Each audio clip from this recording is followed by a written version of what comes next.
Bem-vindos! No vídeo de hoje, vamos explorar um trecho significativo do Evangelho de Mateus, onde Jesus demonstra sua compaixão e gentileza por meio de seu ministério de cura. Acompanhe-nos enquanto mergulhamos nessa narrativa poderosa que revela não apenas a natureza curativa de Jesus, mas também seu papel como cumprimento das profecias messiânicas. Vamos explorar juntos o significado por trás dessas palavras e como elas ressoam em nossas vidas hoje. Sem mais delongas, vamos ao estudo. Os lamentos das cidades galileias. A censura às cidades galileias de Corazim, Betsaida e Cafarnaum também é encontrada no Evangelho de Lucas. Embora Mateus as relacione com Tiro e Sidom, também as associa a Sodoma, a cidade notória cujo nome é a origem etimológica de termos relacionados à imoralidade sexual.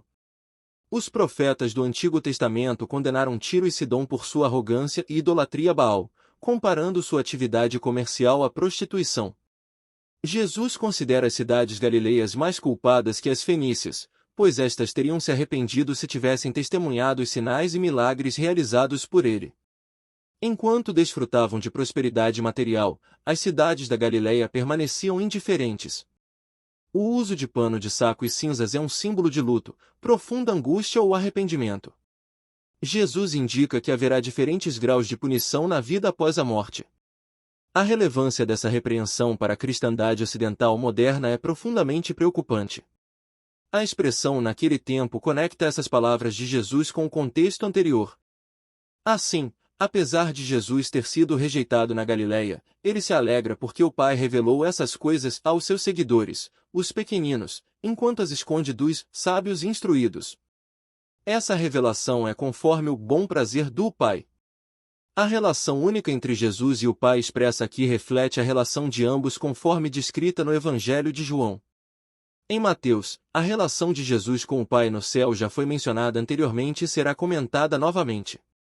O Pai entregou todas as coisas nas mãos do Filho. Mateus utiliza uma linguagem semelhante para explicar como a autoridade concedida a Jesus ressuscitado confirma o testemunho dos discípulos após a ressurreição. O uso do verbo conhecer implica mais do que simples conhecimento, sugere uma relação íntima. Esta relação é revelada apenas àqueles que não rejeitam Jesus, conforme ensina o Pai e o Filho. O jugo era um símbolo rabínico da lei de Moisés. Em outra passagem, Jesus, filho de Siraque, falou sobre aceitar o jugo da Senhora Sabedoria e encorajou seus leitores a fazer o mesmo, e submetei o vosso pescoço ao seu jugo, e receba a vossa alma instrução. L. Vede com vossos olhos, que eu trabalhei pouco. E achei para mim muito descanso. No entanto, Jesus, o Messias, não está exigindo uma observância opressiva da lei, a qual ele confronta no capítulo seguinte e em outros lugares. Assim como a sabedoria personificada de Provérbios e Eclesiástico, é a própria pessoa de Jesus que contém e é a verdadeira sabedoria. Tomar o jugo significa estabelecer uma relação na qual o discípulo aprende sabedoria do mestre manso e humilde. Este trabalho proporciona descanso. Jesus confronta os fariseus pela primeira vez neste capítulo, quando seus discípulos são acusados de violar o sábado ao colher grãos para comer enquanto caminham. Este incidente serve como um comentário sobre a afirmação anterior de Jesus sobre o seu jugo ser suave e leve em comparação com o fardo pesado do legalismo farisaico.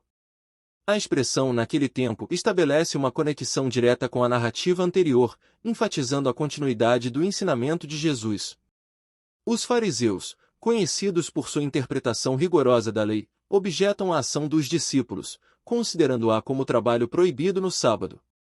Suas objeções refletem a extensão do legalismo ao ponto de até mesmo restringir atividades básicas para evitar qualquer violação da lei do sábado. No entanto, Jesus desafia essa mentalidade legalista ao demonstrar uma compreensão mais profunda e compassiva da lei. Jesus responde aos fariseus citando exemplos das Escrituras que mostram como as normas religiosas podem ser flexibilizadas em circunstâncias específicas. Ele menciona o episódio em que Davi e seus homens comeram o pão da proposição, reservado apenas para os sacerdotes, quando estavam com fome.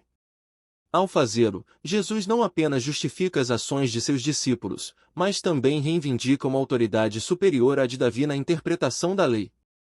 A mensagem subjacente é clara: Jesus não está interessado em um legalismo cego que prioriza regras sobre compaixão e necessidade humana. Sua autoridade transcende as tradições religiosas e ele está aqui para oferecer um entendimento mais profundo da vontade de Deus. Ao declarar-se maior que o templo, Jonas e Salomão, Jesus afirma sua autoridade divina e sua capacidade de reinterpretar a lei de acordo com os princípios do amor e da misericórdia. Mateus, diferenciando-se dos outros evangelistas, registra um segundo exemplo de autoridade sobre o sábado que enfatiza a compreensão da sua audiência sobre as práticas judaicas. Jesus menciona os sacerdotes do Antigo Testamento que violam o sábado ao realizarem sacrifícios, mesmo assim sendo considerados sem culpa. Este exemplo destaca a autoridade de Jesus sobre o templo, onde os sacerdotes realizavam suas funções mesmo no sábado, aparentemente violando a lei. Ao citar Oséias 6,6, misericórdia quero e não sacrifício, Jesus reforça sua mensagem anterior sobre a importância da compaixão e da misericórdia em relação à rigidez legalista. Ele demonstra que a antiga lei foi instituída para beneficiar as pessoas, não para oprimir. Embora a fome dos discípulos seja uma justificativa superficial para acolher no sábado, a verdadeira razão por trás das ações de Jesus e dos discípulos é a sua autoridade. A afirmação de Jesus de que o sábado foi feito por causa do homem, e não o homem, por causa do sábado desafia as concepções tradicionais sobre o sábado e aponta para sua autoridade divina como o Senhor do sábado.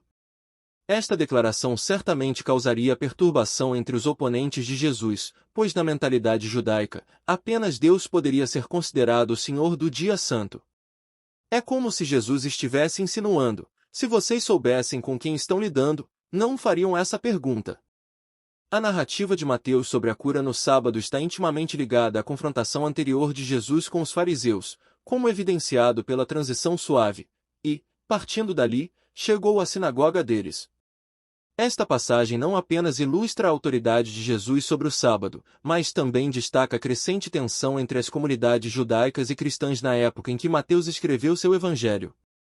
Ao usar a expressão sinagoga deles, Mateus ressalta a natureza judaica do local de adoração, destacando a divisão entre os dois grupos religiosos. Esta divisão era particularmente marcante na época em que Mateus escreveu, e sua escolha de palavras reflete essa realidade. Ao introduzir o evento com a interjeição característica eis, Mateus chama a atenção dos leitores para algo significativo que está prestes a acontecer. Infelizmente, essa palavra não é traduzida na RC, embora seja uma marca distintiva do estilo de Mateus, aparecendo frequentemente ao longo de seu evangelho. A descrição da mão do homem como mirrada, significando literalmente seca, destaca sua condição debilitante, muitas vezes associada à paralisia. Essa escolha de vocabulário não apenas descreve a condição física do homem, mas também simboliza a rigidez e a secura espiritual que Jesus veio curar. Mateus destaca a questão pública sobre a licitude de curar nos sábados, levantada pelos inimigos de Jesus, como uma oportunidade para Jesus expor a inconsistência das tradições sabáticas dos fariseus.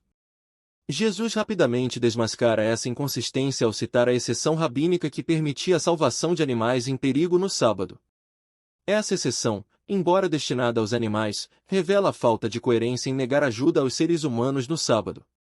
Ao abordar essa questão, Jesus vai além das normas religiosas e examina a própria essência do sábado. Ele questiona se o sábado foi destinado a perpetuar a miséria ou se é um antegozo do descanso escatológico do reino dos céus na terra. Essa reflexão profunda sobre o propósito do sábado desafia as concepções tradicionais e destaca a importância de uma compreensão mais ampla e compassiva da lei.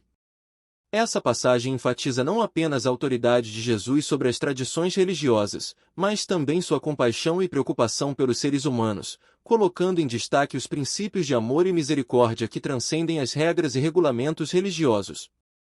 Jesus conclui que é, por consequência, lícito fazer bem nos sábados, fazendo eco a Oséias 6,6 novamente, porque eu quero misericórdia e não sacrifício.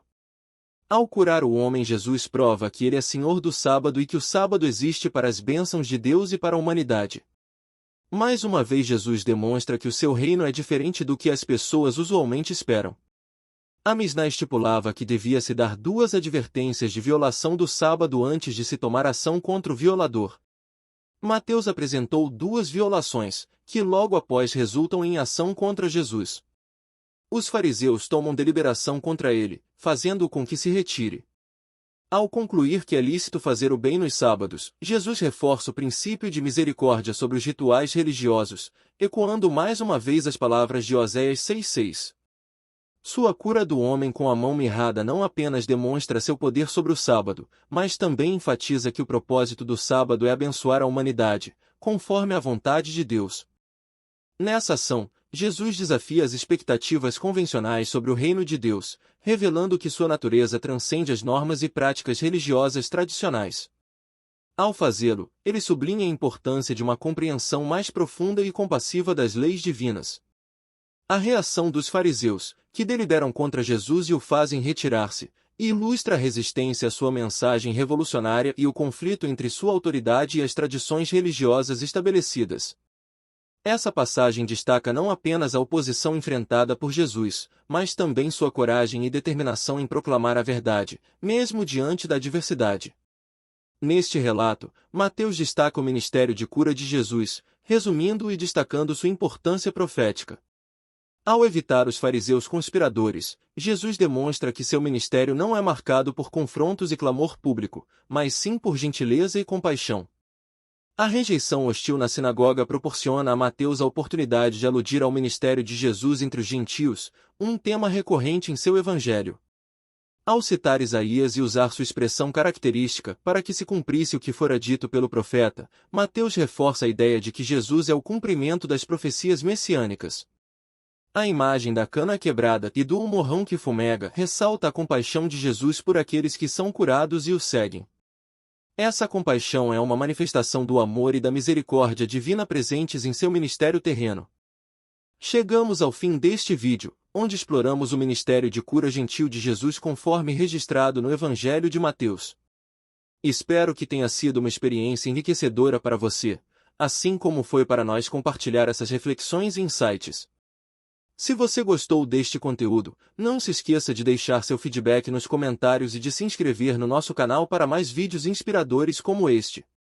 Obrigado por assistir e até a próxima!